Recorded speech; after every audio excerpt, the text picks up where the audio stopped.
Well, good evening, everyone. I'm Chief Proctor, Kings Mountain Police Department, and I'm here to inform you that what you have heard tonight is correct. We have an officer-involved shooting. One of my officers was shot, as well as the individual that shot at my officer. My officer has undergone surgery, and at this time he is recovering. We are very thankful that he is still alive and that we're not planning funeral number 3 in the last week and a half for another law enforcement officer. The officer's name is Frank Lee Whittington, Jr. He's been with my police department for 13 years, and he is a corporal with this department. And I actually got to see him for just a brief moment before he went to surgery, and he's very thankful for the support and the fact that he is still alive. His family is doing well, as can be expected, and the outpouring of the community has been overwhelming. The other individual that was involved in the officer-involved shooting was transported to Gastonia. I do not have a lot of his information at this particular time. We're still pending on identification and notification of the family. The last known information that I have is that the individual is also in surgery. We received a call about 8:01 Saturday night on the 19th involving a suspicious individual that was on the back porch of another residence. And from my understanding, that's how this got started. The person that was living there, or a relative of the person that was living there, called and asked for assistance in regard to an unknown person at the house. And the last bit of information that they were able to tell before was that the individual had took off and started towards the country club area. And at that particular time, my officer arrived at the scene, and it's my understanding that they met one another. As to the individual details up to that point, I do not have. When I got the notification, I went straight to the hospital to check on my officer. My thoughts and my prayers are with him and his family and with all the support that we have. And I'm also concerned about the other individual. And everyone has family, and everyone has a life, and every life is important. Sometimes folks make bad decisions that ends with bad consequences. But everyone deserves to be taken care of and to be treated fairly. So my wishes are for that individual to recover. But at the same time, I'm focused on my officer at this particular time and making sure that he is going to be okay. I spoke with the family and with the surgeons, and from what they're telling me, we are very blessed that he is with us. Because there's an officer-involved shooting, our standard protocol is to contact the State Bureau of Investigations, which we have done, and everything's been turned over to them from this point forward. They will be handling the entire investigation up to this point, from here forward. And as you all saw, they had arrived at the scene as well. So, at this time, I don't really have any other statement to make. I would like to ask the community to continue your prayers for our officers, the ones that's been shot. And my heart goes out to the Mount Holly family and the Concord family. at this most difficult time. Thank you. Could we get the spelling of the officer's last name? Yes, ma'am.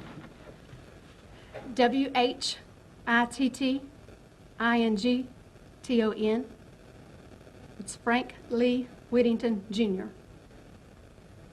You said 13-year veteran? Yes, sir. He's a corporal with us, and he's a 13-year veteran law enforcement officer. I know it's still probably pretty early, but does it look like he'll be able to make a full recovery and return to his career as... That I do not know. What I do know, he is doing extremely well. As far as the road ahead, at this particular time, that's in the hands of the good Lord. Chief, can you say, I mean, it would seem obvious, but can you say whether there was some kind of a shootout and where it occurred on that property? No. All I know was near the country club, where you all were at earlier. But it was a shootout. My officer got shot, and a suspect got shot. Ma'am, would you be able to provide a picture of Officer Whittington? I will try to get that for you shortly. Yes. Okay, so just wait here. Yes, if I can get that for you, I will. Thank you. Okay. All right. How old is Corporal Whittington? Oh, now I don't know how old he is. But I was saying, I'll have to look for you and Okay. get that. I can get that for you. You check the file for me while I hunt get the photograph. And Okay. you also said it was a called suspicious person. What street did it happen on? The original call came in. Yeah, where did the original call come in? I believe it was on Downing Drive, and that's a location in the country club area of Kings Mountain. Thank I know you. you mentioned a little bit before, obviously, but this would have been the fourth officer shot in 8 days. This is nuts. It's insane. This is insane. What law enforcement is having to put up with and deal with now more than ever. It's kind of hard to talk about because no one, and I mean no one, knows what it costs to put one of these badges on every morning, knowing that as soon as you go out that front door, you're an instant target. How many other people have jobs to where as soon as you walk out that door, wearing your uniform, you become a target? I know no other people that are willing to lay down their life except Christ, the military, and police officers. It is a calling. This is not a job to law enforcement. This is a calling, because I can grant you, none of us do this for the pay. None of us do it for the pay. There's many of us that could walk today and retire, but we chose to stay. Or we could go out early on the new 25-year retirement, but we continue to stay because it's a calling. There's something bigger than us that drives us to do what we do every day. And it's a cliche to protect and serve. But until you wear this badge, you will never understand what that means. It is more than that. It is a passion for the people. It is a passion that you are actually willing to lay down your life for someone that you don't even know, just so that they can have peace in their community, so that they can live, and so that their children can grow up and be safe.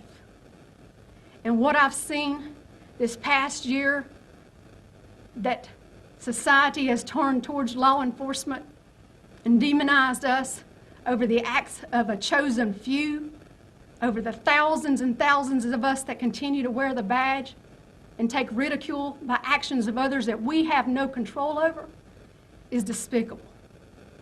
My officers and 99.9% of the officers out there across this great nation stand for integrity. We stand for pride.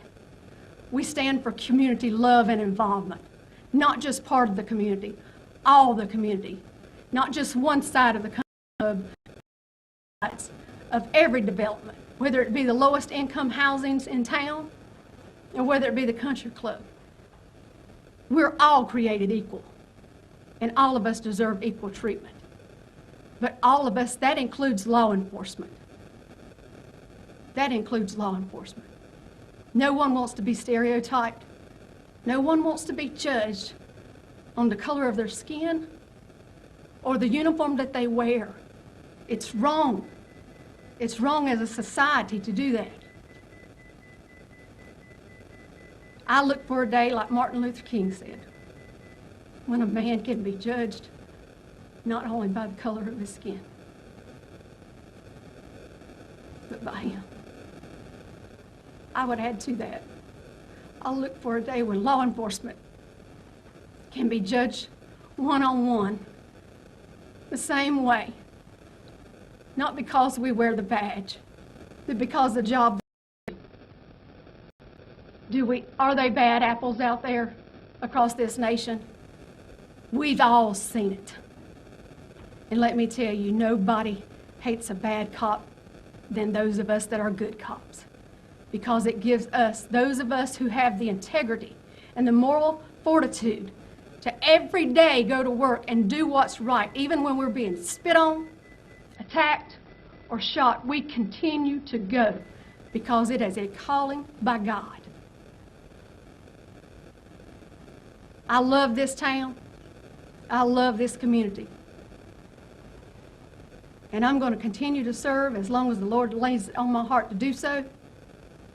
And in my department, like many others across this great state and nation, are going to stand for what's right, regardless of who stands against us.